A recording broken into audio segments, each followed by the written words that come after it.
अज़ाद, तुम्हारी सिस्टर की मेमोरी काफ़ी शॉर्प है। वो बातें याद रखती है, ये एक अच्छी अलामत है। अज़ाद ने कोमल को मेडिसिन दी थी और वो इसके ज़हरे से सो रही थी। तभी अज़ाद और अब्बास लान में आकर बैठे। अब्बास अज़ाद को देखता हुआ कहने लगा था, हाँ डॉक्टर्स कहते तो हैं इसे कुछ अर्सा लगेगा इस फेज़ से निकलने में। कभी कभी वो नॉर्मल लड़की की तरह रिएक्ट करती है, मगर कभी कभी वो बिल्कुल अपने हवास में नहीं होती। किसी के सामने क्या बात करना है, किस तरह से अमल करना है, इसे समझ में नहीं आता। अज़हद के लहजे में अब सर्दी का रंग घुला हुआ था। तुम्हारी सिस्टर ठीक हो सकती है, थोड़ी ज़्यादा मेहनत और तवज्जो से, मुझे यकीन है। अब्बास अज़हद को उदास देखकर इसकी उम्मीद बांधता हुआ बोला, तो अज़हद अफसरदगी से मुस्कुराया था। टाइम और तवज्जो ही तो देते आ रहे हैं पिछले 1 साल से। अज़हद अब्बास को कहते अज़हद अब्बास को कहने लगा। अब्बास से बात करते हुए इस वक्त वो अपनी शख्सियत से बिल्कुल उलट लग रहा था। अगर तुम माइंड नहीं करो तो कोमल के साथ में थोड़ा सा टाइम स्पेंड कर लिया करो। अब्बास की बात पर अज़हद ने चूं कर से देखा था। सॉरी अगर तुम्हें बुरा लगा तो। मेरा मतलब है ऐसे केसेस में घर वालों की तवज्जो के अलावा अगर कोई ऐसा इंसान जिसे कोमल अपना दोस्त समझे तो वो अच्छा महसूस करेगी कि हर नॉर्मल इंसान की तरह इसका भी एक दोस्त है। बस ऐसे ही कुछ सोचकर बोला था मैंने। अब्बास अज़हद की संजीदा तस्वीरात देखकर इसे अब्बास से हंस देने लगा। तुम्हें मालूम है अब्बास, जब मैं पाकिस्तान वापस आया ना तो मेरी फसी और मकरम से दोस्ती हुई। इसके बावजूद मैंने अपनी दोस्ती को लिमिट में रखा है। मैंने कभी इन्हें अपने घर में आने की इजाज़त नहीं दी। जबकि तुमसे दूसरी मुलाकात में तुम्हें यहाँ रहने की ऑफ़र की। वजह जानते हो क्यों? क्योंकि थोड़ा बहुत ही सही, लेकिन मुझे लोगों की नीयतों का और उनके चेहरों से अंदाज़ा हो जाता है। मैंने अपनी बहन से बहुत प्यार करता हूँ और अगर तुम इसके फ्रेंड बनो तो मुझे यकीन है कि तुम इसके अच्छे दोस्त साबित होगे। अज़हद की बात सुनकर अब्बास ने शुक्र अदा किया था कि अज़हद ने इसकी बातों का गलत मतलब नहीं लिया था। अगर माइंड नहीं करो तो क्या मैं पूछ सकता हूँ कि आखिर क्या वजह हुई जो कोमल यूं अब्बास की बात पर अज़हद एक बार फिर चूंकर संजीदगी से देखने लगा। तभी मेन गेट से कार अंदर दाखिल हुई थी जिसमें से कौसर निकली। अज़हद की बात सुनकर फसल ने ड्राइवर को इसे लेने के लिए भेज दिया था। फिर कभी बताऊंगा, कौसर आ गई है, इसे कुछ ज़रूरी बातें करनी है। अज़हद मुस्कुराकर चेयर से उठता हुआ बोला तो अब्बास ने इस बात में सर हिलाया।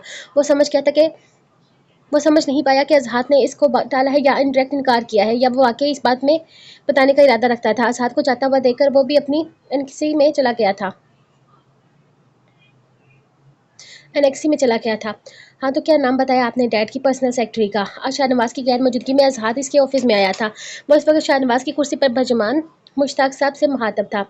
नवीन नवीन मिर्ज़ा मैनेजर कश्मकश में मुब्तला था। वो शाहनवाज या नवीन के मतलब पर्सनल इन्फॉर्मेशन किसी को नहीं दे सकता था, मगर यहाँ शाहनवाज का बेटा ही आकर से पूछताछ में लगा हुआ था, इसलिए वह घबराता हुआ बोला, मुझे 20 मिनट के अंदर मालूम करके बताएं कि दुबई के किस होटल या वाला में वो दोनों मौजूद हैं, और ये टोवर कितना पर्सनल और ये टूर कितने परसेंट ऑफिशियल है, और इस सारी डिटेल से मुझे आगाह करें। अज़हद मैनेजर घबराए हुए चेहरे को देखकर संजीदगी से बोला था। जी सर। मैनेजर अज़हद से बोलता हुआ जाने लगा। मुश्ताक साहब, डैड इस कंपनी में 50% के मालिक हैं, जबकि 50% ही इस कंपनी में मेरा भी शेयर है। आपको बताने का मकसद सिर्फ इतना है कि अगर कुछ भी गलत इन्फॉर्मेशन दी गई तो अंजाम आपको भुगतना होगा। अज़हद मैनेजर को वार्न करता हुआ बोला था। Yes sir. मैनेजर ने एक बार फिर मजहब अंदाज में अज़हद को जवाब दिया। अब आप तशरीफ लेकर जाएं और इम्तियाज़ साहब को रूम में भेजें। अज़हद ने शाहनवाज के मतलब इन्फॉर्मेशन लेने के बाद आप ऑफिस के मामला के भी इन्फॉर्मेशन लेना ज़रूरी समझा था। अभी वो शाहनवाज की पर्सनल सेक्रेटरी के बारे में सोच ही रहा था जब इसने अभी तक नहीं देखा था, मगर अब इसको मामले को संजीदगी और करीब से देखना चाहता था, क्योंकि शाहनवाज के बदले हुए रंग और ढंग से अब इसके साथ साथ वजिया भी मशकूक होने लगी थी। तभी टेबल पर रखा हुआ फ़ोन बजा था। यस। अज़हद ने सोचों को झटकते हुए रिसीवर उठाया। सर को फसी साहब और मुकरम साहब आपसे मिलना चाहते हैं। पीए ने इसको आगाह किया था। ओके, अंदर भेज दो इन दोनों को। आज़ाद रिसीवर वापस रखा और इस दिन फार्म हाउस से वापसी के बाद फसी और मुकरम से इसकी आज मुलाकात हो रही थी। क्या बड्डी नाराज़ हो गया तू? कल से कुछ खबर ही नहीं है तेरी। फसी और मुकरम दोनों ऑफिस के रूम में आए। मुकरम आसाद से पूछने लगा था, जिनसे मैं नाराज़ हो जाऊँ इनको मुंह नहीं लगाता, जबकि तुम्हें मैंने खुद ही सुबह कॉल करके बताया था कि आज मैं ऑफिस आने का इरादा रखता हूँ। आज़ाद मुकरम को देखता हुआ बोला था, तुझे नहीं मालूम फार्म हाउस से जाने के बाद तूने क्या कुछ मिस कर दिया। क्या हसीना थी यार, कसम से मेरा तो नशा अभी तक नहीं उतरा। फसी फार्म हाउस का मंजर याद करता हुआ ठंडी आह भरकर बोला था, ये नशा तुम्हारा इसी दिन उतरेगा जब तुम्हें मालूम होगा कि तुम एड्स जैसी मुखलिक बीमारी में मुब्तला हो गए हो। अज़हद ने जितने आराम से कहा था, मुकरम हंसता हुआ फसी का मजाक उड़ाने लगा। ऐसी बददुआएं देकर डरा तो मत यार।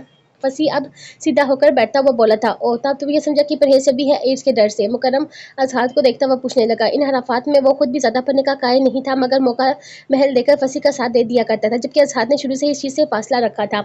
सिर्फ एड्स का ही डर नहीं है, खौफ खुदा भी कोई चीज़ होती है। वैसे भी एक हराम चीज़ तो मुँह लगी हुई है, दूसरे की तलब अगर शिद्दत इख्तियार कर गई तो हलाल तरीका ही अपनाऊंगा।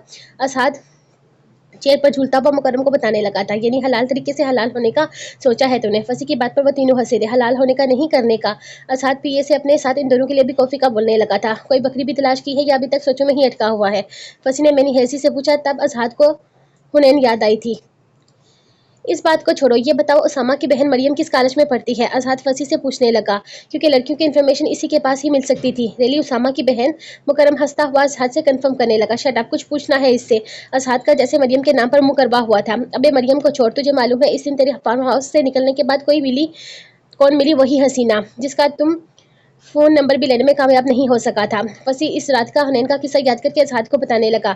हनी, अजहद के लबों से बेइख्तियार हनी का नाम अदा हुआ था और चेहरे के तासरात एकदम संजीदा हो गए थे। मान गया यार, क्या लड़की थी। इस लड़की ने ना तो तुझे इस लड़की से ना तो तू नंबर निकलवा सका और ना ही वो लड़की इस डफर के हाथ लगी इस रात। मुकरम हंसता हुआ अजहर को बताने लगा, जिस पर अब अजहर को गुस्सा आने लगा था। यानी इस रात हनैन के पीछे लगने वाले लड़के इसी के दोस्त थे। एक बार इस हसीना को जरा नजर आने दे, फिर देखना कैसे बचती है वो मुझसे। फंसी मुकरम को देखता हुआ बोला। तभी असाद एक झटके से कुर्सी से उठा, तेजी से कदम बढ़ाता हुआ फंसी के करीब आया। एकदम इसका गिरबान पकड़कर इसे कुर्सी से उठाया था। क्या बकवास की है तूने इसके मतलब? दोबारा बोल।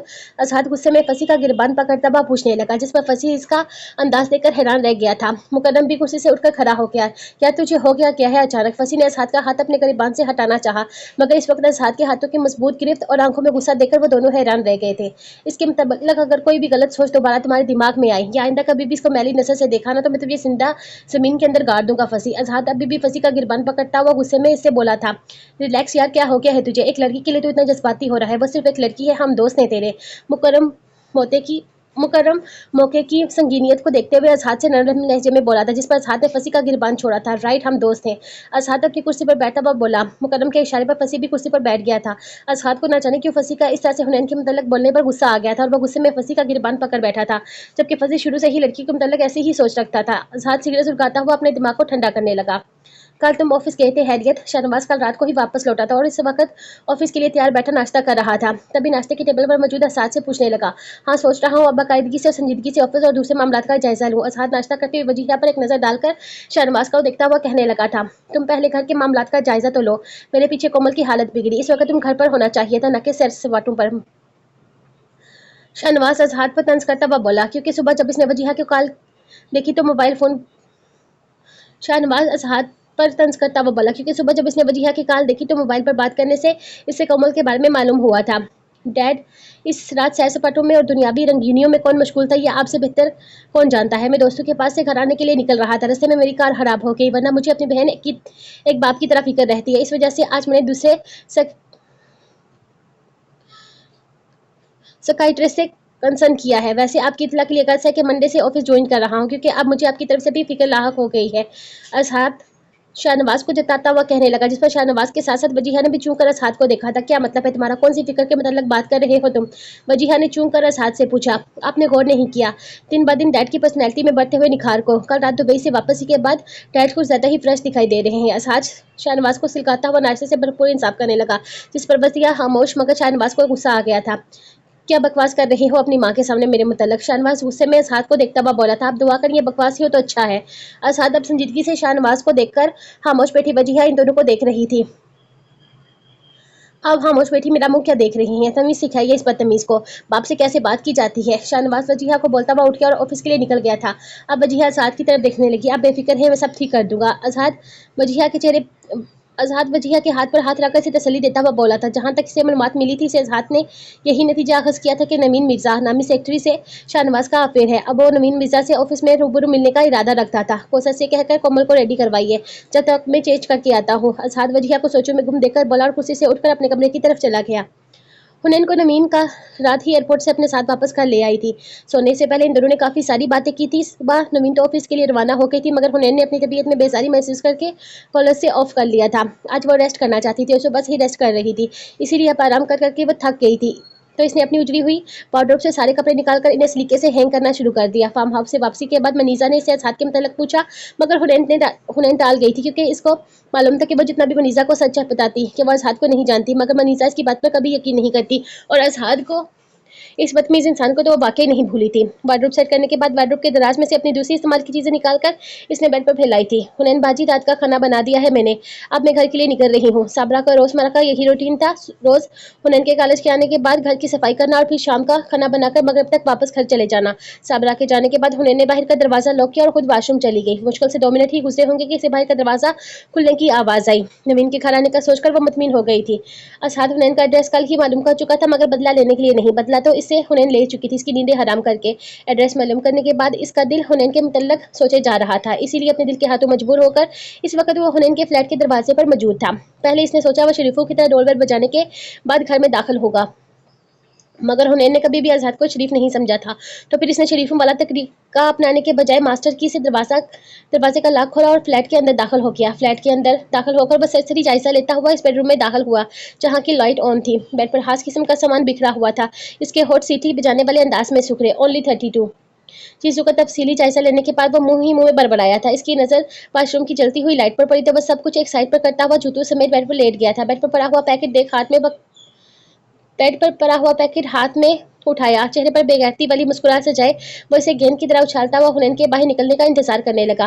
हुनैन वॉशरूम से बाहर निकली, जो कि अपने ड्रायर सेट करने का इरादा रखती थी। सामने बेड पर हाथ को लेटा हुआ देखकर बेख्तियार इसके मुंह से चीख निकली। हाथ बेड पर लेटा हुआ, हाथ में इसकी इतनी पर्सनल चीज लिए। हुनैन का चेहरा शर्मिंदगी से और फिर गुस्से से सुर्ख होने लगा था।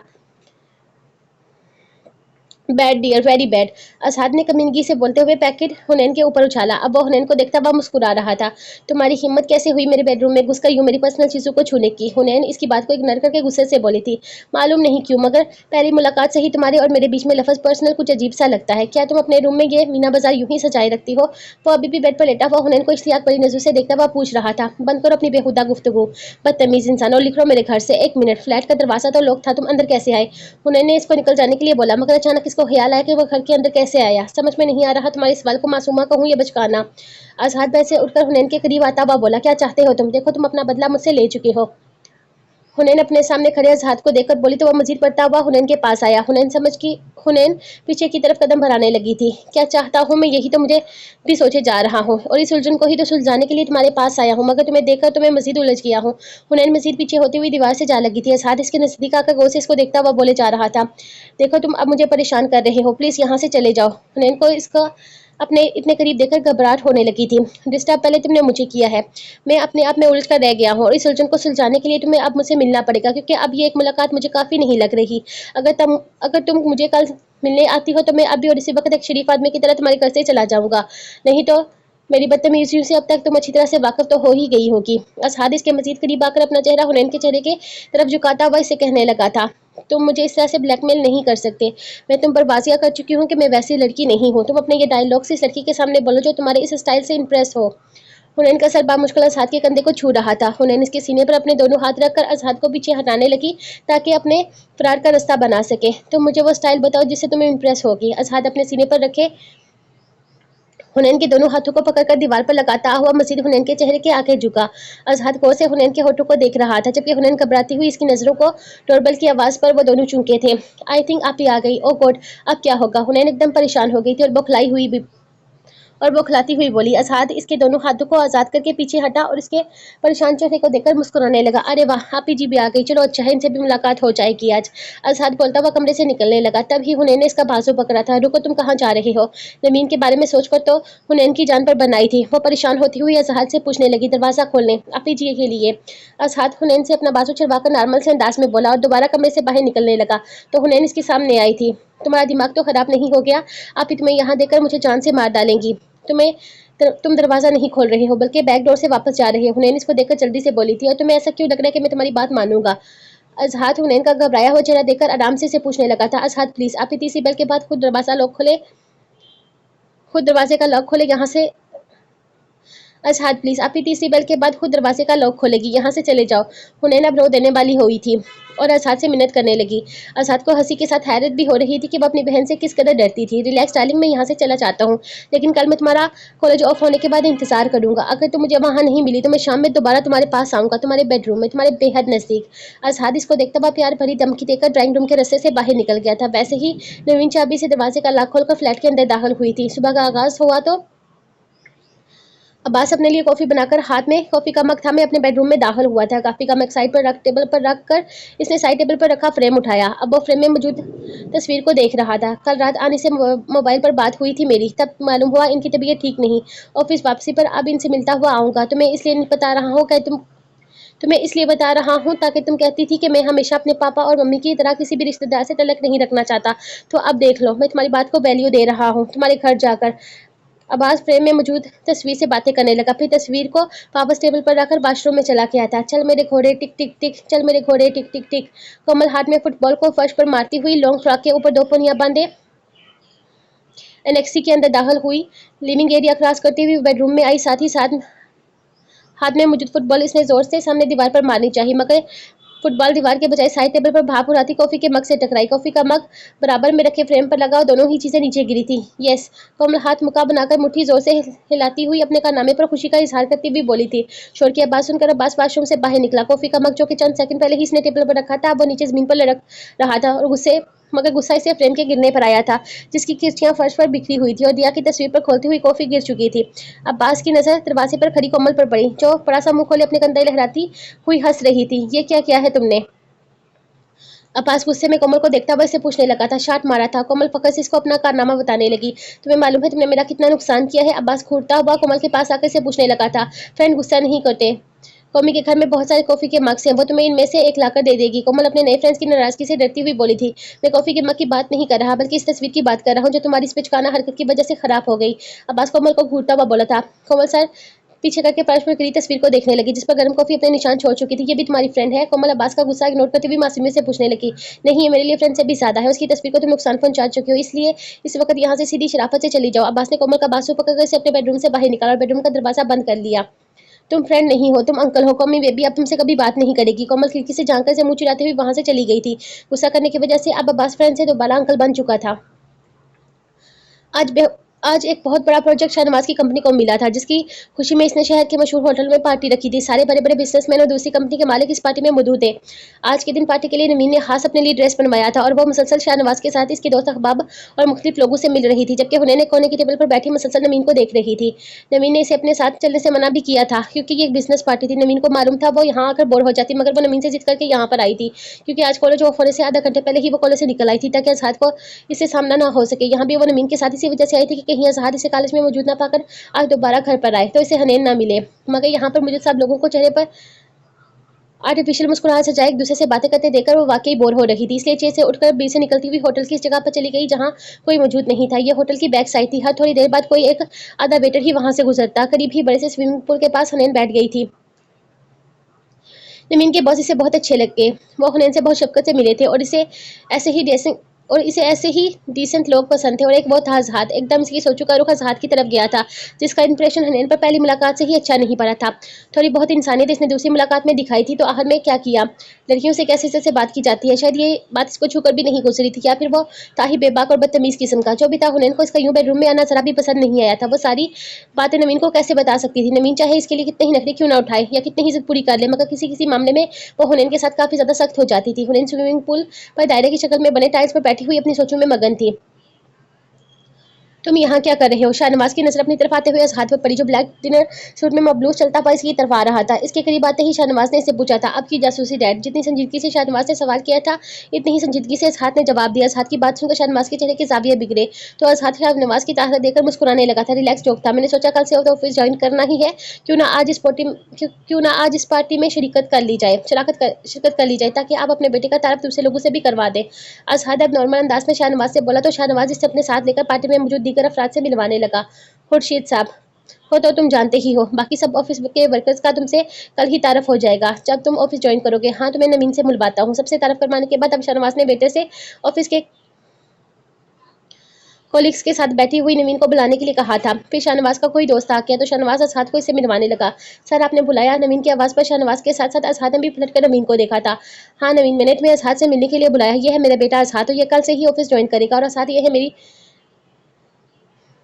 पर्सनल सेक्रेटरी मिस नवीन मिर्जा, ऑफिस की अहम और मेहनती वर्कर। शाहनवाज इन दोनों से एक दूसरे का तारुफ करवा रहा था, जबकि वो दोनों पलक झपकाए बिना खामोशी से एक दूसरे की तरफ देख रहे थे। नवीन अजहर को पहली नजर में ही पहचान चुकी थी। ये वही बदतमीज लड़का था जो हुनैन को इस दिन तंग कर रहा था और खुद नवीन से भी बदतमीजी से मुखातब हुआ था। दूसरी तरफ अजहर ना सिर्फ नवीन को पहचानता बल्कि इसे चाह सा दच्चा भी लगा था। नवीन की शक्ल देखकर लगा था कि इसके वहम गुमान में भी नहीं था कि हुनैन की बहन इसके डैड की पर्सनल सेक्रेटरी हो सकती है। क्या तुम दोनों पहले से एक दूसरे को जानते हो? शाहनवाज इन दोनों की खामोशी का नोट्स लिया।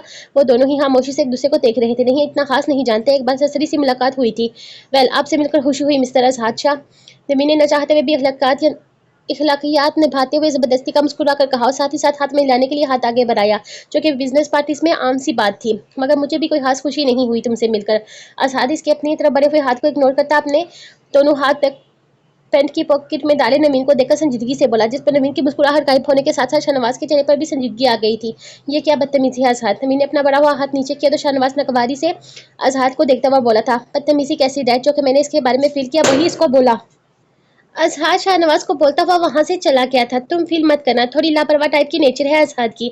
अजहर के जाने के बाद शाहनवाज नवीन को देखता हुआ बोला था, इट्स ओके, मेरे ख्याल में अब मुझे भी चलना चाहिए। नवीन शाहनवाज की तरफ देखकर मुस्कुराती हुई बोली, मगर इससे पहले के मुकाबले में आज अजहर पर और भी ज्यादा गुस्सा आया था। इतनी जल्दी क्यों? शाहनवाज नवीन को देखता हुआ पूछने लगा।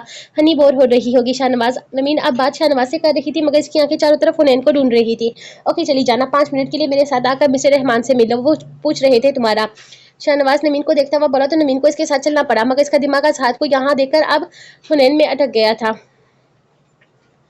अगर हनी की बहन डैड की पर्सनल सेक्रेटरी है तो डैड और हनी की बहन के स्कैंडल की खबरें आजकल मूव कर रही हैं। मतलब डैड का फिर हनी की बहन के साथ कुछ था जो अजहर को बहुत ज्यादा बुरा लग रहा था। वो 2 पैक चढ़ाकर वहां से निकलकर पुल वाली साइड पर आया जहां पहले से हनैन मौजूद थी। वो पुल के करीब बैठी हुई अपनी सोचों में गुम थी। किसी को अपने करीब आता देखकर सोचों के भंवर से निकली। चमकते हुए शूज पर नजर पड़ने के बाद हुनैन ने सर उठाकर अपने सामने खड़े अजहर को देखा था। तुम यहाँ पर भी पहुंच गए? हुनैन खड़ी होकर हैरत से इसको देखती हुई बोली, आखिर वो इंसान था या कोई जिन जो हर जगह इसके पीछे पीछे चला आता था? ये मेरा गुमान है या वाकई तुम मेरे सामने हो? अजहर ने 2 बार इसे असाद ने 2 बार जोर से अपनी आंखें झपकाई। शायद आज 2 पैक में इसको अच्छी हंसी चढ़ गई थी, तभी तो इसे अपने सामने हुनैन खड़ी नजर आ रही थी। इस वक्त वो अपने डैड और नवीन को बिल्कुल फरमोश कर चुका था। मेरे सामने ज्यादा बनने की जरूरत नहीं, तुम मेरा पीछा करते करते यहाँ तक आए हो ना? आखिर क्यों कर रहे हो तुम मुझे तंग? हुनैन चिढ़कर इससे पूछने लगी थी। अब मैं अपना प्रॉब्लम समझ गया हूँ। मैंने तुम्हारा पीछा नहीं किया बल्कि तुम्हें बहुत ज्यादा मिस किया, क्योंकि ना ही तुम आज कॉलेज आई ना ही अपने घर पर मौजूद थी। क्योंकि देख लो, मेरे दिल सच्चे दिल से तुम्हें याद करने लेकिन देख लो, मेरे सच्चे दिल से याद करने पर तुम आज मुझे मेरे सामने हो। अजहर हुनैन को देखता हुआ बोला और साथ ही इसका हाथ थामा ताकि इसे छूकर महसूस कर सके कि वाकई इसके सामने खड़ी है। मतलब तुम आज दोबारा मेरे फ्लैट में आए थे और कॉलेज भी। इस तरह मेरा पीछा अपने टाइम वेस्ट करके तुम्हें कुछ भी हासिल नहीं होगा। हुनैन इसके हाथ में अपना हाथ नोटिस किए बगैर अजहर को देखती हुई बोली, जिस पर अजहर इसको देखकर मुस्कुराया था। अजहर टाइम वेस्ट करने वालों में से नहीं है डार्लिंग। इसे जो शय पसंद आ जाए वो इस पर अपनी मेहर लगाकर इसे हासिल कर लेता है। अजहर हुनैन का थामा हुआ हाथ अपने होठों की तरफ लेकर जाता हुआ बोला तो हुनैन ने एक झटके से अपना हाथ खींचा। अजहर को हुनैन की हरकत कुछ खास पसंद नहीं आई थी। जब इसने करीब आकर हुनैन की कमर के गिद्ध अपने दोनों बाजू हाइल किया और खुद से हुनैन को नजदीक कर लिया। आज तुम्हारा चेहरा देखकर तो मैं ये भूल ही गया कि तुम किसकी बहन हो, मगर मैं चाहता हूँ कि तुम यहाँ से जाकर अपनी बहन को बताओ कि अजहर चीज़ क्या है। अजहर बोलता हुआ हुनैन के चेहरे पर झुकने लगा था। अजहर छोड़ो मुझे, ये तुम क्या कर रहे हो? हुनैन ने इसकी गिरफ्त में मचलती हुई अपनी दोनों हाथों से अजहर को पीछे हटाने लगी। इसके मुंह से आती हुई बदबू से हुनैन का दिल मतलाने लगा था। बहुत ही हिफाजत करनी पड़ेगी अब तुम्हारी बहन को तुम्हारी। अजहर अपने होंठ अजहर अपने होंठ हुनैन के होठों के नजदीक लाया। अजहर प्लीज। वो अपना चेहरे का रुख दूसरी साइड करके चिल्लाई थी। अजहर ने अपना एक हाथ इसकी कमर से हटाकर इसका चेहरा थामा था। हुनैन ने पूरी ताकत लगाकर इसे धक्का दिया। एक लम्हा लगा था इसे अजहर के एहसास से निकलते हुए, मगर दूसरे ही लम्हे हुनैन का चकने टाइल से पांव स्लिप किया और वो पुल के अंदर थी। अब्बास 2 घंटे पहले किसी काम से घर से बाहर निकला था। अभी वो कार पार करके अनेक्सी की तरफ बढ़ने लगा था तो उसे कौसर दिखाई दी, जो कि काफी परेशान दिखाई दे रही थी। सब खैरियत है कौसर? आप यहाँ क्यों खड़ी हैं इस वक्त? अब्बास ने परेशान हाल कौसर से पूछा था। आधा घंटा गुजर गया है कोमल बेबी का कुछ भी मालूम नहीं कि कहाँ है। कि हम जो थोड़ी देर पहले दरवाजा खुला छोड़कर बाहर निकल गया था, वापस आया तो गेट खुला हुआ था। कोमल बेबी को हम सब मिलकर पूरे घर में तलाश कर चुके हैं। अभी फजल और अमजद बाहर निकले हैं इनको ढूंढने के लिए। कौसर ने परेशान होकर सारी सूरत अब्बास को बताई थी। ओ गॉड, एक तो ये लड़की बिना आंटी और अजहर तो काफी ज्यादा परेशान होंगे। अब्बास को वजीहा और अजहर का ख्याल आया। तभी वो कौसर की जानब देखता हुआ पूछने लगा था, शाहनवाज सर और अजहर सर तो घर पर मौजूद ही नहीं है। वजीहा मैडम को अभी तक हमने नहीं बताया, वो परेशान हो गई तो उनकी तबीयत बिगड़ने लगेगी। लेकिन अब सोच रही हूँ अजहर सर को कॉल करके बता दूँ। कौसर परेशानी से अब्बास को बोलने लगी थी।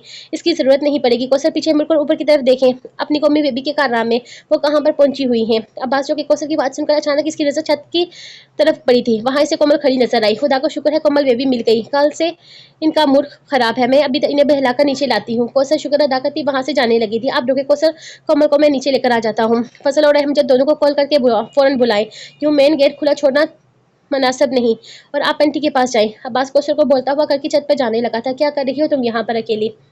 अब्बास छत पर पहुंचकर कोमल से पूछने लगा, जो कि छत की दीवार पर कोनिया टिकाए नीचे देख रही थी। अब्बास की आवाज पर अचानक मुड़ी। तुम्हें क्यों बताऊं, तुम फ्रेंड थोड़ी हो, डांटा था तुमने कोमी बेबी को। कोमल कल वाली बात याद करके अब्बास से नाराज होती हुई बोली थी, और तुमने क्या किया था कल सुबह? काफी गिराकर दिया की तस्वीर खराब करती। तुम्हें मालूम है वो एक ही तस्वीर थी इसकी मेरे पास। अब्बास इसे इसका कारनामा याद दिलाने लगा, मगर वो अब इसकी बात सुन कर बिल्कुल खामोश हो गई। दिया की तस्वीर खराब कर दी, इसको नुकसान पहुंचा दिया कौमी ने। अब्बास को समझ नहीं आया वो आहिस्ता से क्या बरबार आ रही है, मगर अचानक इसके औसान खता हुए थे जब एकदम इसने कोमल को छत की दीवार के ऊपर चढ़ते हुए देखा था। ये क्या कर रही हो कोमल, दीवार से नीचे उतरो फौरन। अब्बास ने भागकर कोमल के पास आना चाहा था। वहीं रुक जाओ वरना कौमी नीचे कूद जाएगी। कौमी किसी जिद्दी और मासूम बच्चे की तरह अब्बास को धमकी देने लगी। वही अब्बास के कदमों को ब्रेक लगे थे।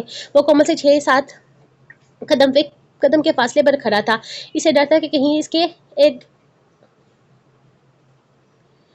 इसके आगे एक भी कदम बढ़ाने पर कोमल भाग गई अपने बात पर अमल न कर ले। नीचे कूदने से तुम्हें चोट लगेगी, दर्द होगा और खून भी निकलेगा, हो सकता है तुम्हारी ये टांगे भी टूट जाए और हाथ भी, और फिर तुम कभी फुटबॉल भी नहीं खेल सकोगी। अब अपने फ्रेंड की बात मानो और अपना हाथ मेरे हाथ में दो। अब्बास ने इसको छत से गिरने के नताइज बताने के बाद अपना हाथ आगे बढ़ाया था। मगर तुम कौमी के फ्रेंड नहीं हो, तुम दिया के फ्रेंड हो। कोमल अब्बास को देखकर उदासी से बोली थी।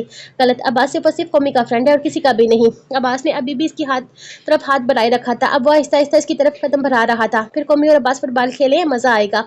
कोमल को बात करते करते ध्यान नहीं रहा कैसे इसका पांव स्लिप हुआ और वो छत से नीचे गिरी। दूसरी तरफ अब्बास की आंखें खुली की खुली रह गई। वो तेजी से दीवार की तरफ भागता हुआ आया था, मगर तब तक कोमल गिर चुकी थी। बचाओ, स्विमिंग पूल इसकी हाइट से काफी ज्यादा गहरा था। दूसरा, हुनैन को स्विमिंग आती भी नहीं थी। हुनैन का हाथ पांव मारते हुए चिल्लाने लगी थी, हनी। अजहर जो एकदम हुनैन के पूल में गिरने पर से बौखला गया था, इसको डूबता हुआ देखकर अपना कोट उतारता खुद भी हुनैन को बचाने के घर से पूल में कूदा, और जब वो हुनैन को पूल से बाहर निकाल कर लाया तो हुनैन की आंखें बंद थी, वो बेहोश थी।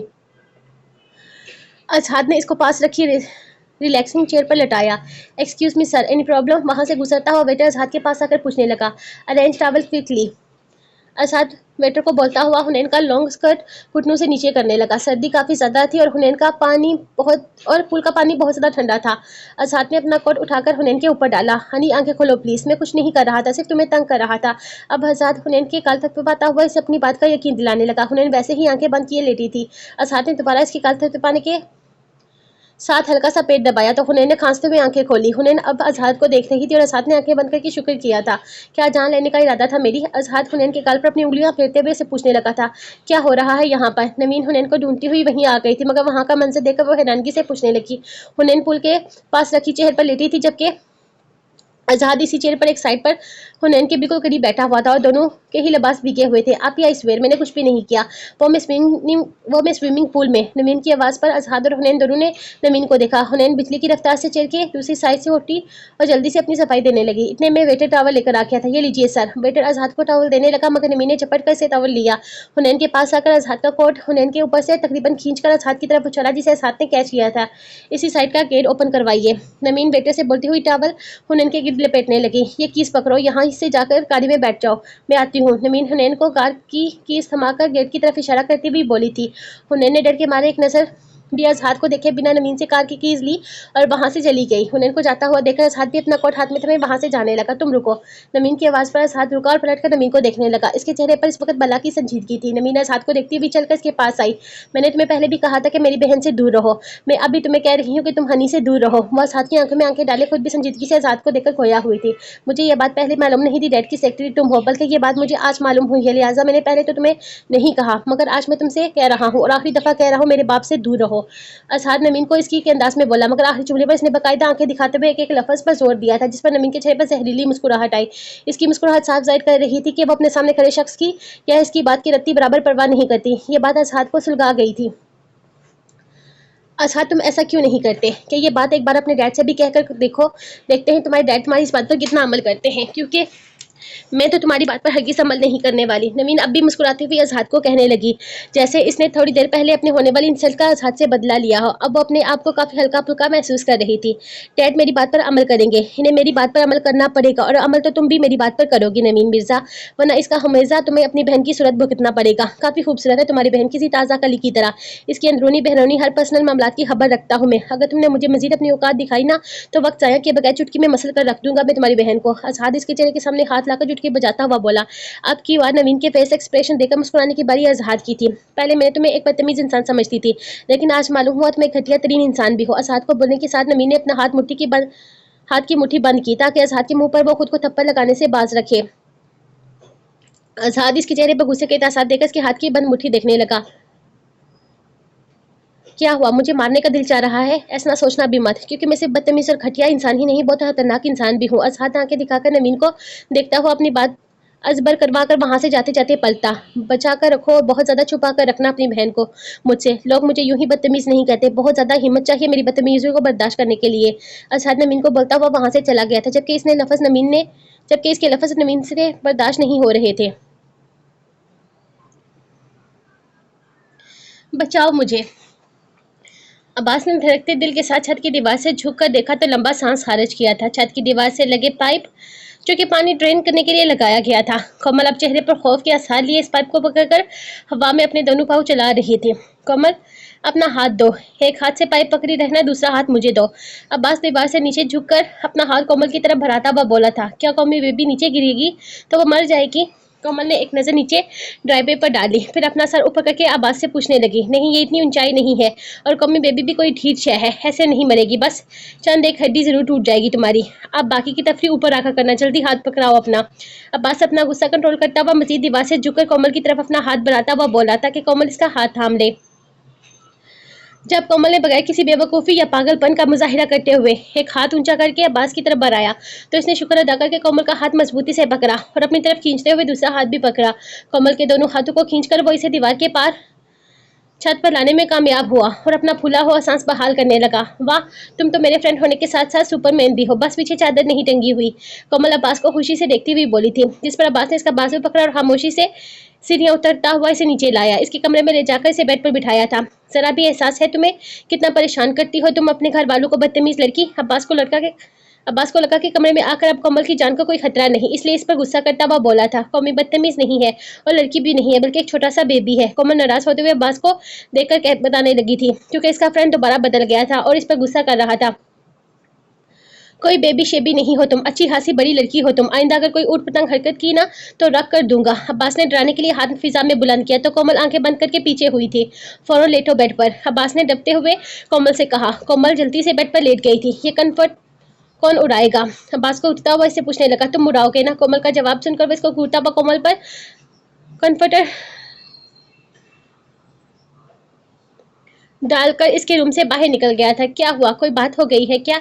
इससे पहले ऐसा कभी नहीं हुआ था कि शाहनवाज की आमद पर नमीन ने इसे स्माइल नहीं दी थी, इसका कोट उतारकर हैंग नहीं किया था। शाहनवाज इसके रवैये का नोट्स लेता हुआ इसे पूछने लगा था, आपको याद है चंद दिन पहले मैंने बताया था कि एक लड़का हनी से इसका नंबर मांग रहा था और इस लड़के ने मुझसे भी काफी बदतमीजी की थी। शाहनवाज वो लड़का अज़हात था। नमीन शाहनवाज को देखकर इसके सामने चेयर पर बैठकर शाहनवाज को बताने लगी, अज़हात ने हनीन का नंबर मांगा था। शाहनवाज को नवीन की बात सुनकर काफी हैरत हुई थी, क्योंकि शाहनवाज अपने बेटे की सरगर्मियों से वाकिफ था। वो पीने पिलाने के चक्कर में मबलूस रहता, मगर लड़कियों से दोस्ती काफी लिमिट में रखता था।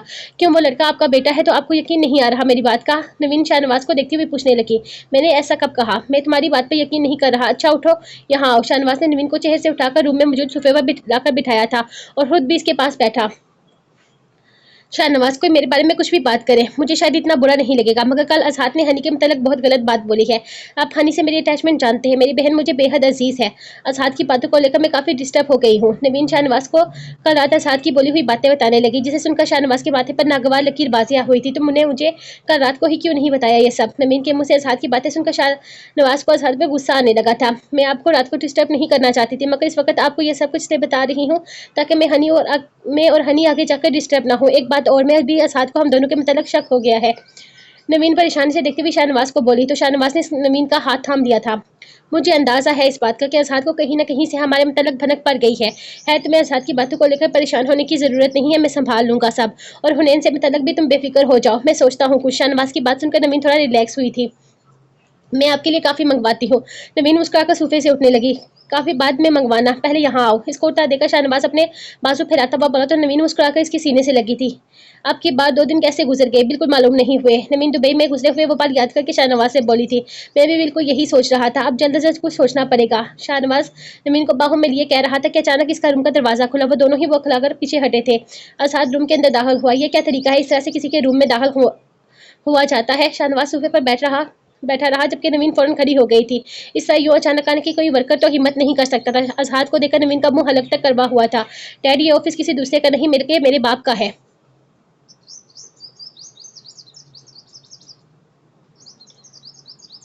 ओह गलत बोल गया, जितना ये ऑफिस आपका है इतना मेरा भी है। क्या कुछ पर्सनल काम हो रहा था? काफी घबरा गए थे आप? अजहर तनकीदी निगाहों से नवीन को देखता हुआ शाहनवाज की कुर्सी पर जा बैठा। बकवास बंद करो अपनी, और जो कहने आए हो वो कहो, तो नहीं तो अपने रूम में जाओ। शाहनवाज इसकी बात पर भड़कता हुआ बोला था। बात तो करनी है आपसे डैड, मगर किसी दूसरे के सामने नहीं। Hey you get out from here. Azhar Shahnawaz को जवाब देता हुआ अचानक नवीन को देखकर बोला। नवीन का चेहरा गुस्से और हजरात से सुरख हो गया था। यह कौन सा तरीका है बात करने का अजहर? क्या सारे मैनर्स और एटिकेट्स तुम अमेरिका छोड़कर आ गए हो? मालूम नहीं है तुम्हें लेडी से कैसे महातब किया जाता है? शाहनवाज सोफे से उठकर अब अजहाद पर मजीद भड़कता हुआ बोला, मगर अजहाद इतने ही मजे से कुर्सी पर बैठा हुआ झूल रहा था। मैं टके टके के एम्प्लॉइज के सामने बात करना पसंद नहीं करता डैड, इसको बाहर भेजें। अजहाद अब नवीन को बिल्कुल इग्नोर करके शाहनवाज को देखता हुआ बोला था। वो कहीं नहीं जाएगी, जो भी बोलना है इसके सामने बोलो। शाहनवाज पर हम होता हुआ बोला, सर मैं आती हूँ थोड़ी देर के बाद। नवीन शाहनवाज को कहकर अजहाद को घूरती हुई वहां से निकल गई थी, जिस पर अजहाद के लब फैले। डैड मुझे ये आपकी सेक्रेटरी कुछ खास पसंद नहीं है, मैं चाहता हूँ इसको जल्द से जल्द ऑफिस से फारिग कर दिया जाए। अजहाद अब बहुत रिलैक्स मूड में शाहनवाज को देखता हुआ बोला था। शाहनवाज चलता हुआ अजहाद के करीब आया। और नवीन की छोटी बहन, इससे तो शायद इसका मोबाइल नंबर मांग रहे थे तुम। वैसे कल क्या धमकियां दे रहे थे तुम नवीन को इसकी बहन के मतलब? शाहनवाज इसके सामने खड़ा होकर पूछने लगा। तो अजहाद शाहनवाज को देखकर कुर्सी से खड़ा हुआ और ढीठ बनकर मुस्कुराने लगा। हनी की बात कर रहे हैं आप? बहुत क्यूट सी है, शक्ल भी शायद इसकी अपनी माँ पर गई है, जबकि आपकी सेक्रेटरी ने यकीनन अपने बाप के नक्श चुराए होंगे। खैर मुझे नवीन की शक्ल से क्या लेना देना। रही बात हनी के मोबाइल नंबर की बात, तो वो बहुत पुरानी बात हो चुकी है। अब मैं कुछ और ही सोच रहा हूँ। वैसे भी आपको बता दूं कि कल मैंने नवीन को धमकी नहीं दी थी, इससे वार्न किया था, मगर अफसोस इसने मेरी वार्निंग को धमकी समझा। शायद अब कोई छोटा मोटा ट्रेलर दिखाना पड़ेगा। अजहाद को सोचता हुआ शाहनवाज से बोला था। क्या करोगे तुम? शाहनवाज गुस्से में अजहाद को देखता हुआ पूछने लगा। जब सबको इल्म होगा तो आपको भी मालूम हो जाएगा, बस अपनी सेक्रेटरी पर कम और ऑफिस पर ज्यादा ध्यान दे। अजहाद शाहनवाज के दोनों शानों पर अपना हाथ रखता हुआ इसे मशवरा देने लगा था। अजहाद बात यह है कि अगर तुम्हारी किसी भी हरकत से नवीन की बहन या नवीन को कोई भी तकलीफ पहुंची या फिर किसी भी किस्म का नुकसान पहुंचा, तो याद रखना कि मैं तुम्हारा बाप हूँ और अभी तुम्हें बहुत आराम से समझा रहा हूँ। तुम शराफत का मुजाहिरा करो, इसी में तुम्हारी भलाई है। शाहनवाज अपने कंधे से अजहाद के हाथ हटाकर से साइड पर में करके खुद अपनी चेयर पर बैठ गया था। डैड क्या है ये जो मुझे तकलीफ देता है? मैं इसे दोहरी तकलीफ देता हूँ। और रही बात नुकसान पहुंचाने की, तो एक बिजनेसमैन को नफा नुकसान का सोचना ही नहीं चाहिए। और जहाँ तक बात है शराफत का मुजाहिरा करने की, तो अभी तक मैंने शराफत का मुजाहिरा ही किया हुआ है, मगर मैं ऐसा ज़्यादा देर तक नहीं कर सकता। आपको अपने बढ़ते हुए कदम रोकने होंगे डैड, वरना आप मुझसे किसी भी तरह की तवक्को कर सकते हैं। अजहार शाहनवाज को देखकर कहता हुआ इसके रूम से चला गया था। अजहाद ऑफिस से अपने रूम में आकर बैठा, वैसे ही दरवाजा खुला और नवीन चलती हुई अजहाद के रूम में आई थी। टेबल पर अपनी दोनों हथेलियां जमाकर हल्का सा झुकी। कल तुमने जो भी हनी के मतलब कहा अजहाद, वो मैंने बहुत मुश्किल करके जब्त किया था। आगे से मेरी बहन के मतलब बोलना तो दूर की बात, सोचना तक नहीं, वरना नवीन मिर्जा से तुम्हें दुश्मनी किस कदर महंगी पड़ सकती है तुम अंदाजा भी नहीं लगा सकते। नवीन संजीदगी से अजहाद को देखती हुई बोली थी, किसकी परमिशन से तुम मेरे रूम में आई हो? ये मेरे बाप का रूम नहीं है, और ना ही मैं अपने बाप की मुहतरम मुलाजमों को मुंह लगाना पसंद करता हूँ, बल्कि इन्हें इनकी औकात में रखता हूँ। ये बात आइंदा के लिए याद रखना। एक बात और भी याद रखना नवीन मिर्जा, अगर तुमने अपनी राहों का तयन दुरुस्त स्मित में नहीं किया, तो तुम्हें मेरे मुंह से बोले हुए अल्फाज तो जैसे तैसे बर्दाश्त कर ही गई हो, लेकिन अगर तुमने अपनी हरकतें नहीं छोड़ी, तो मैं जो तुम्हारी बहन के साथ करूंगा वो तुम्हारे लिए बर्दाश्त करना बहुत मुश्किल हो जाएगा। चलो अब दफा हो जाओ मेरे रूम से। अजहाद इसको संजीदगी से बोलता हुआ एक बार फिर कुर्सी पर रिलैक्स होकर बैठ गया था। तुम्हें अपने मुलाजमों को मुंह लगाना पसंद नहीं है अजहाद, अब तुम देखना कि ये टके की मुलाजमा कैसे तुम्हारे सर पर नाचती है। नवीन मिर्जा चीज क्या है और इसकी औकात क्या है, इसका तुम्हें बहुत जल्द अंदाजा हो जाएगा। अजहाद अमीन को बोलती हुई इसके कमरे से बाहर निकल गई थी, जबकि अजहाद लाइटर से सिगरेट सुलगाता हुआ नवीन की बोली हुई बातों को सोचने लगा। शाहनवाज मुझे आपसे जरूरी बात करनी थी। लंच के बाद शाहनवाज एक फाइल में गुम था जब नवीन अपने टेबल से उठकर शाहनवाज की टेबल पर आई थी। बोलो मैं सुन रहा हूँ। शाहनवाज ने फाइल एक तरफ रखी और नवीन की तरफ मतवज्जो हुआ। मुझे हनी के मतलब आपसे जरूरी बात करनी थी शाहनवाज। नवीन शाहनवाज को देखकर बोली, बोलो क्या कहना चाहती हो तुम हनी के बारे में? शाहनवाज अब गौर से नवीन को देखता हुआ पूछने लगा था। शाहनवाज मैं खुर्शीद साहब के बेटे रफा से हनी की शादी करना चाहती हूँ, वो अच्छा सुलझा हुआ लड़का है, प्लीज आप इस सिलसिले में खुर्शीद साहब से बात करें। नवीन शाहनवाज को देखते हुए बोली, सच तो यह था कि वह हाथ की बातों से डर चुकी थी और हुनैन के लिए कोई रिस्क लेना ही नहीं चाहती थी। आर यू सीरियस नवीन? मुझे हैरत हो रही है तुम्हारी इस बचकाना बात पर। हुनैन की अभी उम्र ही क्या है? इतनी छोटी उम्र में तुम इसकी शादी के बारे में सोच कैसे सकती हो? आखिर ऐसा क्या मसला दरपेश आ गया है? शाहनवाज को जैसे नवीन की सोच पर हैरत हुई थी। शाहनवाज, आप मेरी टेंशन नहीं समझ सकते। मुझे आपके बेटे से खौफ आ रहा है। वो हनी के साथ कुछ भी। नवीन परेशान होती हुई शाहनवाज को देखकर बोली थी, अजहाद कुछ नहीं कर सकता हुनैन के साथ, तो शादी इन सब मसलों का हल नहीं है। मैंने तुम्हें कहा है ना, मैं हुनैन के मतलब सोचूंगा। यकीन करो, मुझे बेहतर ही जो मुझे बेहतर लगेगा मैं वही सोचूंगा। अब रिलैक्स हो जाओ। शाहनवाज नवीन को यकीन दहानी कराता हुआ बोला तो नवीन मुस्कुराकर उठने लगी, मगर आंखों के आगे अंधेरा छाया तो वो दोबारा टेबल पकड़कर चेयर पर बैठ गई थी। क्या हुआ है तुम्हें? तुम ठीक हो? शाहनवाज उठकर नवीन के पास है, उसके कंधे पर हाथ रखकर फिक्रमंदी से पूछने लगा, आप सिर्फ हनी का मसला हल करें, बाकी दूसरे मसले मैं खुद सोल्व कर लूंगी। नवीन शाहनवाज को देखकर लापरवाह अंदाज में बोली थी, क्या मतलब है तुम्हारी इस बात का? क्या सोल्व करोगी तुम? नवीन, यहाँ मेरी तरफ देखो और मुझे बताओ कि क्या बात है। शाहनवाज एक उम्र गुजार चुका था, यूं अचानक नवीन का चकराना और अब नसें चुराना इसे बहुत कुछ समझा रहा था। आपको एहतियात से काम लेना चाहिए था शाहनवाज। खैर, मैं आपको इस वक्त कोई टेंशन नहीं देना चाहती। आज सुबह ही मुझे मालूम हुआ है, आई एम प्रेग्नेंट। मैं कल ही गायनोलॉजिस्ट से अपॉइंटमेंट लेकर इस प्रॉब्लम को सोल्व करती हूँ। नवीन अब नरमी से बोलती हुई शाहनवाज का हैरतज़दा चेहरा देखने लगी थी। इतनी बड़ी बात तो मुझे सुबह बताने के बजाय अब बता रही हो नवीन। तुम होती कौन हो ये फैसला करने वाली? ये बच्चा है मेरा है, ये मेरा मैटर है, इसको कैसे सोल्व करना है मैं तुमसे बेहतर जानता हूँ। शाहनवाज से नाराज होता हुआ बोला और अब अपना हैंग किया हुआ कोट पहन रहा था। पहले ही कितने मसले आ गए हैं, ये बात बताकर मैं आपको टेंशन नहीं दे सकती थी। इस मसले का सोल्यूशन मैंने निकाल लिया है, वक्त और हालात के हिसाब से यही सूटेबल है। नवीन शाहनवाज को देखकर खुद भी कुर्सी से उठती हुई बोली थी, नवीन तुम्हारे हमारा बच्चा मसला लग रहा है। शाहनवाज अब सोच से इसको देखता हुआ पूछने लगा था, अब आप बताइए शाहनवाज, इस वक्त ये मसला नहीं है तो और क्या है? दुनिया वालों के सामने, आप अपनी फैमिली के सामने, मैं अपनी बहन के सामने क्या जवाब दूंगी है? नवीन अब सीरियस होकर शाहनवाज से पूछने लगी थी, जो सच है हम वही जवाब देंगे, तुम कोई उल्टी सीधी हरकत नहीं करोगी अभी, और इसी वक्त तुम मेरे साथ अपना प्रॉपर चेकअप के लिए चल रही हो। शाहनवाज नवीन को देखता हुआ बोला था, ठीक है, मगर इस वक्त हम कहीं नहीं जा रहे।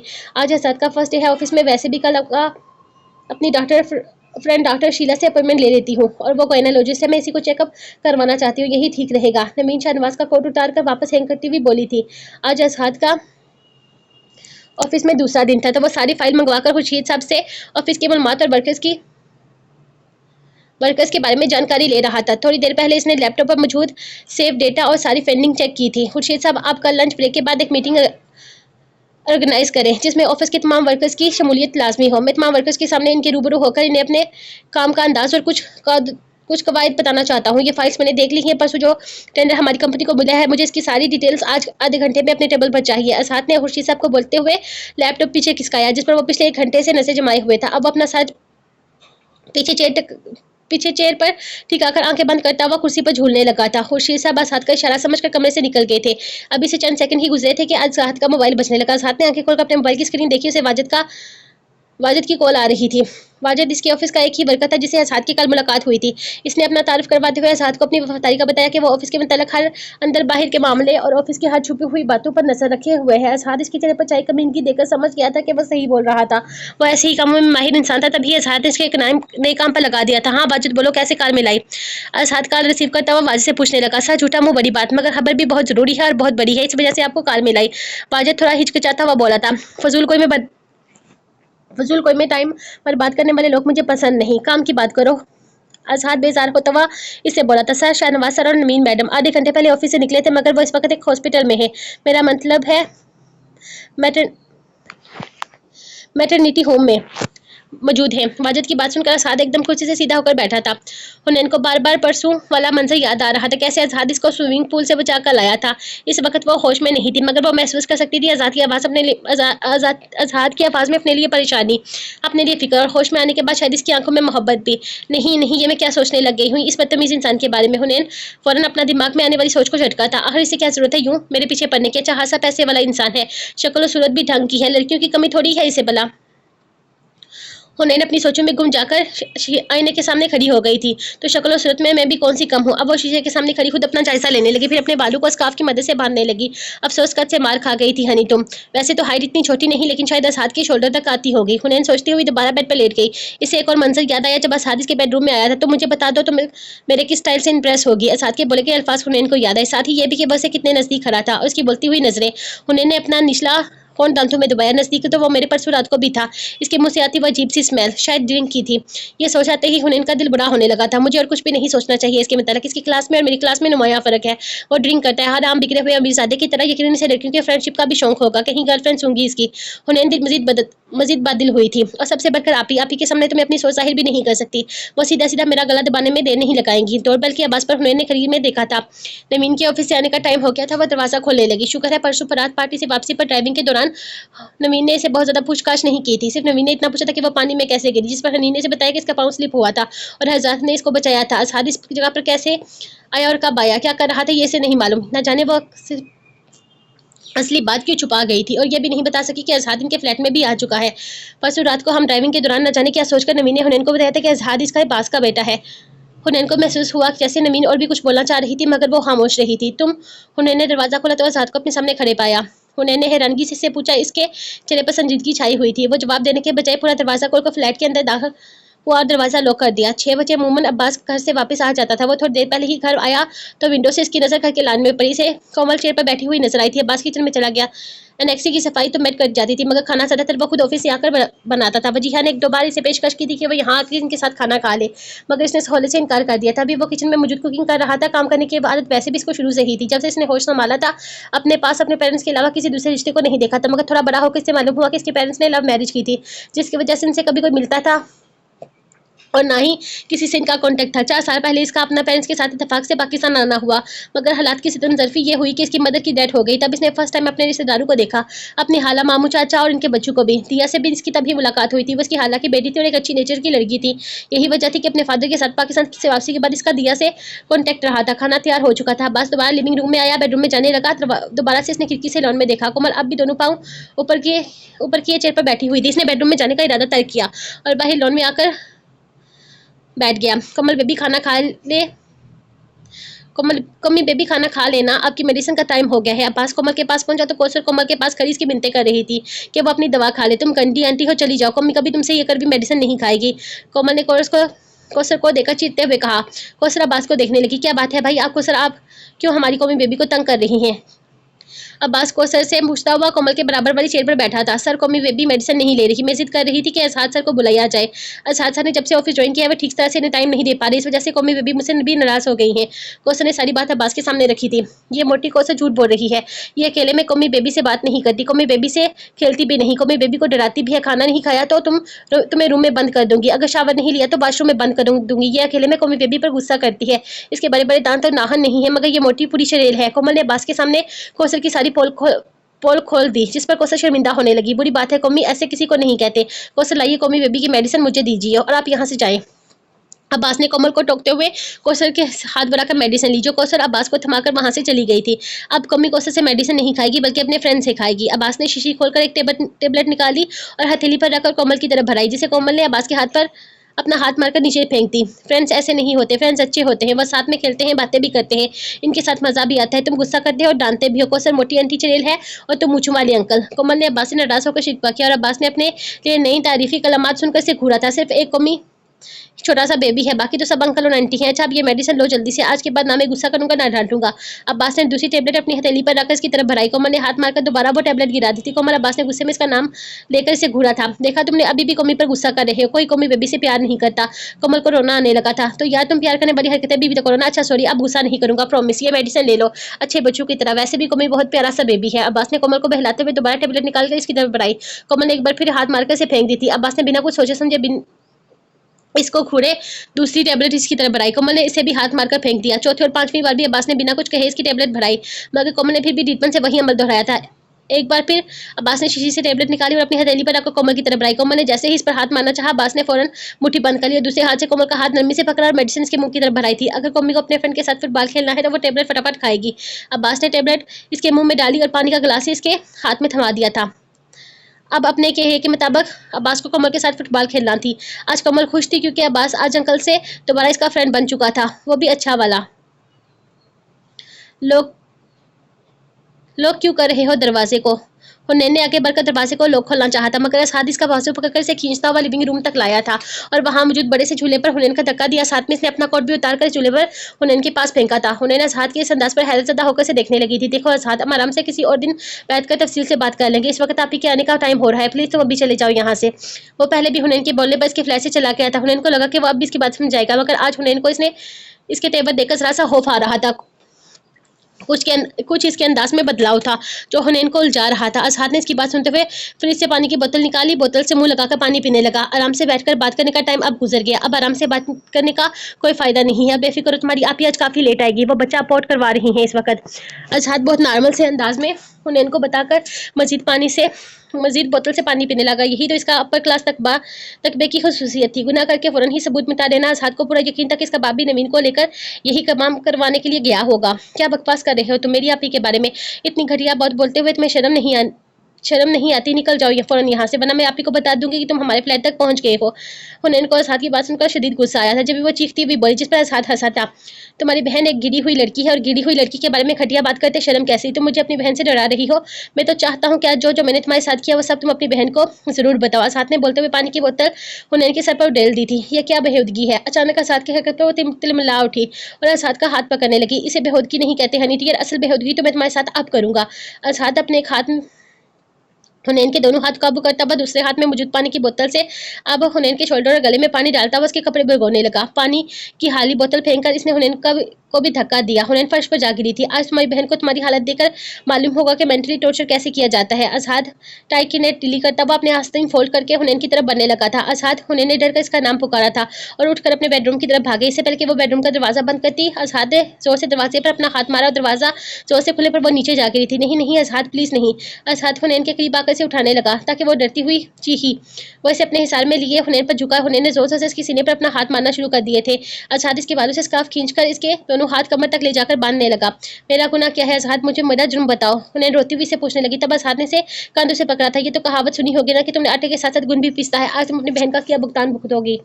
असहाद हुनैन को देखता हुआ पथरीले लहजे में बोला था। हुनैन के कंधों से अपना हाथ हटाकर अपना बाजू इसकी कमर के गिर्द बांधकर दूसरे हाथ से इसका मुंह दबोचा। मालूम है तुम्हें वो अपनी अदाओं जल्मों से कैसे दिल बहलाती है, किसके बिस्तर की जिन्नत बनी हुई है पिछले 1 साल से? मालूम है तुम्हें किसके साथ तुम्हारी बहन ने नाजायज तल्लुकात अस्तूर किए हुए हैं? मेरे बाप के साथ। असहाद ने आखिरी जुमला दांत पीस कर कहे और हुनैन को बेड पर धक्का दिया। अब अपनी टाई उतार कर बेड के पास हुनैन के करीब आने लगा था। हुनैन ने रोते हुए पीछे से रखना शुरू कर दिया तो असहाद ने इसके दोनों पांव पकड़कर अपनी टाई के इसके गिर्द बांधना शुरू कर दी थी। मेरी बहन और अपने फादर के जुर्म की सजा तो मुझे क्यों दे रहे हो असहाद? मेरा क्या कसूर है? मुझ पर तरस खाओ प्लीज। हुनैन ने अपनी बेबसी से रोती हुई चीख कर असहाद से बोली थी। तुम्हारी बहन को 2 दिन पहले आगाह किया था मैंने कि अगर इसने अपने कदम ना रोके तो मैं इसकी बहन को हरगिज नहीं छोड़ने वाला। मगर कल वो ऑफिस आकर उल्टा मुझे चैलेंज कर गई है कि मेरे सर पर चढ़कर नाचेगी। या तो तुम्हारी बहन तुमसे मोहब्बत नहीं करती या फिर इसने मेरी बातों को सीरियस नहीं लिया। आज वो मेरे डैड के साथ गई है अपना गुनाह और नाजायज सबूत मिटाने। अपने बाप को तो मैं अच्छी तरह बताऊंगा ही, मगर इससे पहले मैं तुम्हारी बहन को ऐसा सबक देना चाहता हूँ जिसे वो सारी जिंदगी याद रखे। हुनैन के पाँव साइड पर करता वो इसके गर्दन पर झुका था। इससे पहले कि असहाद के होंठ हुनैन के गर्दन को छूते इससे बेहतर है मेरा गला दबा दो असहाद। मुझे मारकर भी तुम्हारा इंतकाम पूरा हो जाएगा। प्लीज मुझे मार दो, मगर यूं पामाल मत करो। हुनैन की आवाज़ असहाद के कानों में गूंजी तो असहाद सर उठाकर से देखने लगा। हुनैन की रोडो कर आंखें सुरख हो चुकी थी। वो इस वक्त मुकम्मल तौर पर असहाद के सार में सिसक रही थी। 2 बहनें और इन दोनों की मुख्तलिफ सोच। असहाद ने दिल में सोचा। इसने अपना हाथ हुनैन के कंधे से हटाकर हुनैन की आंखों को छूना चाहा तो हुनैन ने अपने चेहरे का रुख दूसरी सिमत कर लिया था। असहाद उठकर बैठा और बेड से नीचे पाँव उठकाकर बैठ गया। अब इसकी पुश्त हुनैन की तरफ थी। अपनी पॉकेट से सिगरेट लाइटर निकालकर वो सिगरेट पीने लगा। हुनैन अभी भी बेड पर लेटी हुई इसको खौफ से देख रही थी। वो अपनी सिसकियां मुंह में दबाते हुए अपने हाथों पर जोर दे रही थी कि किसी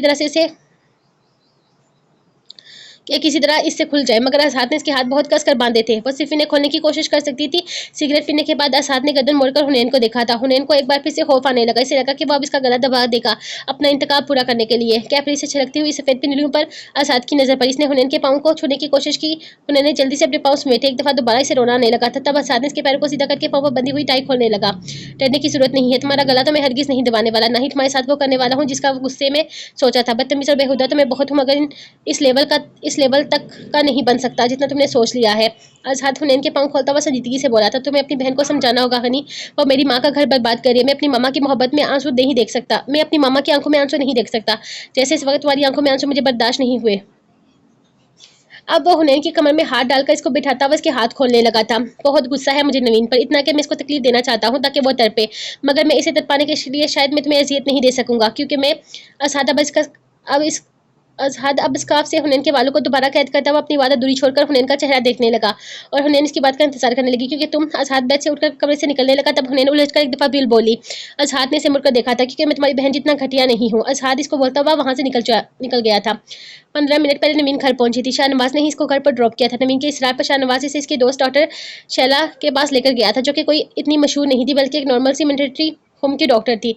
नवीन ने डॉक्टर शीला के पास जाने का इसरार इसलिए किया था ताकि वो इसे अपनी मर्जी की रिपोर्ट तैयार करवा सके। शीला को नवीन से इतनी मोहब्बत नहीं थी कि वो दोस्ती में यह काम कर देती, बल्कि नवीन की दी गई पुरकशिश अमाउंट से वो अल्ट्रासाउंड की नकली रिपोर्ट बनाने के लिए तैयार हुई थी। नवीन शाहनवाज के साथ खुश थी, जिसे साल भर से जैसे साल भर से चल रहा था, कम से कम हुनैन की शादी तक ऐसे ही चलता रहता तो अच्छा था। मगर नवीन को बीच में यूं अचानक अजहात का आना बुरी तरह खिला था।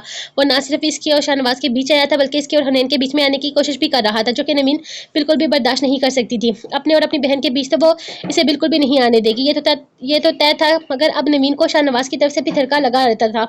नवीन ने अपने कदम मजीद जमाने के लिए झूठ का सहारा लिया, मगर साथ ही अब वो कुछ अजहात को भी बावर करवाना चाहती थी। आज हुनैन ने इसके लिए दरवाजा नहीं खोला था। नवीन ने घर में आकर हुनैन के रूम में झांका। वो रूम की लाइट खोले, आंखों पर हाथ रखे लेटी हुई थी। नवीन के दोबारा पुकारने पर भी वो वैसे ही लेटी रही। नवीन इसके रवैये को नोट्स किए बगैर अपने रूम में आ गई तो चेंज करने के बाद किचन में जाकर अपने लिए खाना गर्म करने लगी।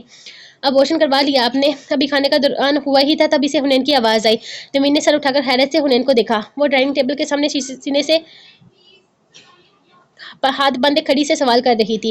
क्या बकवास की है तुमने हनी? दिमाग दुरुस्त है तुम्हारा? तुम्हारी हिम्मत कैसे हुई इस तरह से बेहुदा बकवास करने की, वो भी अपनी बड़ी बहन के सामने? नवीन को हुनैन के रवैये और बात के अंदाज से कुछ गड़बड़ का एहसास तो हुआ था, मगर फिर भी वो चेहरे पर गुस्से के तासर सजाए सख्ती से इस पर चीखने लगी थी। ऊंची आवाज में चीखकर मेरी बात को दबाइए मत। आपने कैसे हिम्मत कर ली इतना बड़ा और गलीज कदम उठाने की? आप कार अपने बॉस के साथ नाजायज? हुनैन एक बार फिर से बोली थी। मैं कहती हूँ बकवास बंद करो अपनी। किसने बने हैं तुम्हारे कान में? पूछती हूँ किसने तुम्हारे जहन में मेरे खिलाफ जहर उड़ेला है? नाम बताओ मुझे इसका। अब की बात नवीन पहले से भी ज्यादा जोर से चीखी थी। साथ ही वो खुशी गुस्का कर हुनैन के सामने आई और सख्ती से इसका बाजू झंझोड़ा। तभी हुनैन ने इसका दूसरा हाथ उठाकर अपने सर पर रखा था। मेरी कसम खाकर बोले आप, जो कुछ मैंने बोला है इसमें कोई सच्चाई नहीं है ना? आगे से आप को एक लफ्ज नहीं बोलूंगी। हुनैन आंखों में नमी लिए नवीन से पूछने लगी। नवीन ने गुस्से में घूरकर अपना सर इसके हाथ से हटाया था। अजहाद से कांटेक्ट है तुम्हारा? किस हद तक बढ़ाया हुआ है तुमने इससे अपना रिलेशनशिप? मुझे बिल्कुल सच सच बताना हनी। ये तो तय था कि हुनैन को जो कुछ भी बनक पड़ी थी वो अजहाद से ही पड़ी होगी, क्योंकि आजकल इसी ने कसम खाई हुई थी नवीन का जीना हराम करने की। जिस तरह का तलक आपका इस फादर के साथ है, मेरा इससे नहीं है।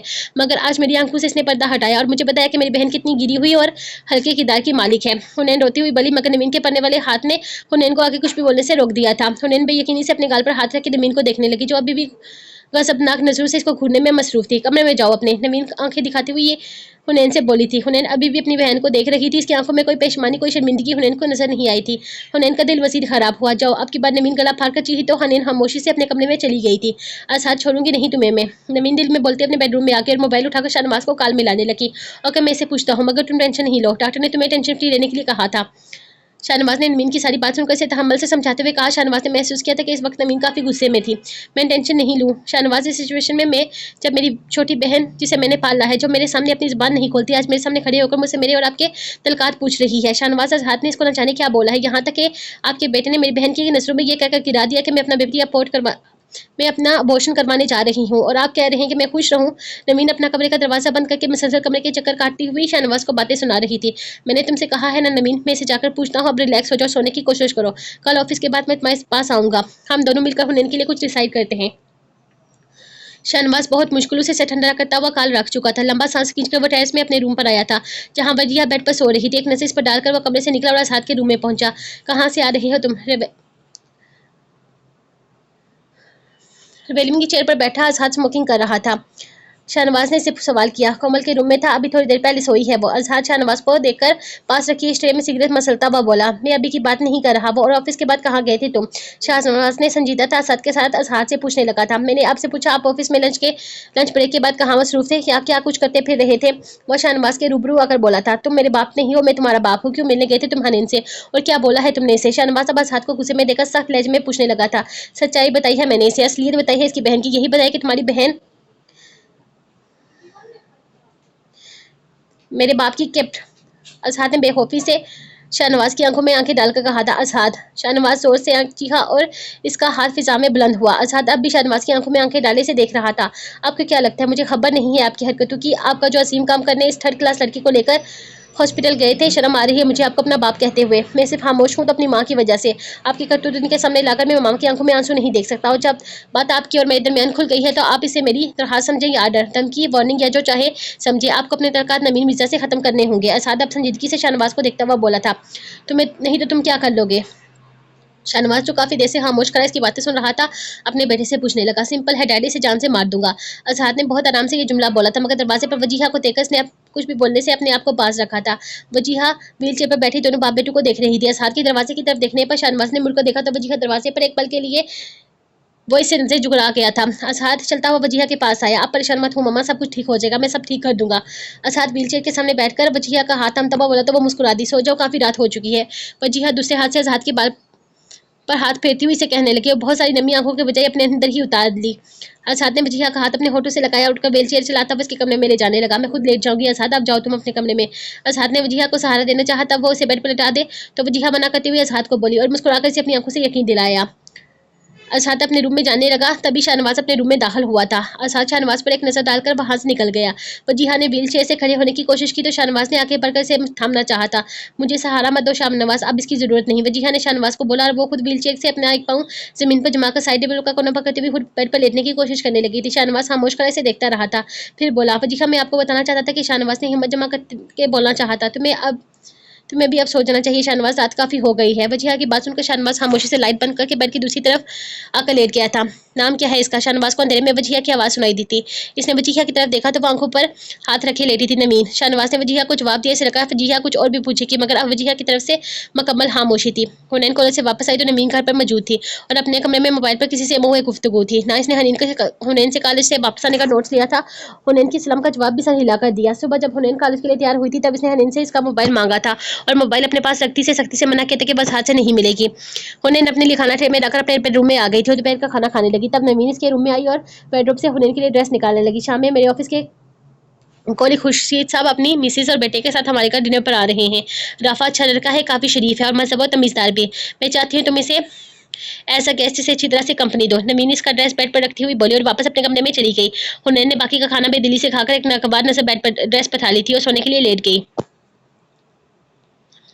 आज दोपहर इसके ऑफिस के वर्कर के साथ मीटिंग थी। खुर्शीद साहब को आज जल्दी जाना था, इसीलिए वो शाम में ही ऑफिस से हाफ लीव पर चले गए थे। खुर्शीद साहब से ही आजाद को यह खबर मिली थी कि नवीन मिर्जा जॉब छोड़ चुकी है। इस खबर पर आजाद को हैरत के साथ खुशी भी हुई थी। वो सोच रहा था कि शायद हकीकत खुलने के बाद डैड अपने किए हुए फल पर शर्मिंदा है या फिर वो जो भी बात हो वो थोड़ा रिलैक्स हुआ था, मगर कल रात से बार बार हुनैन की याद आ रही थी।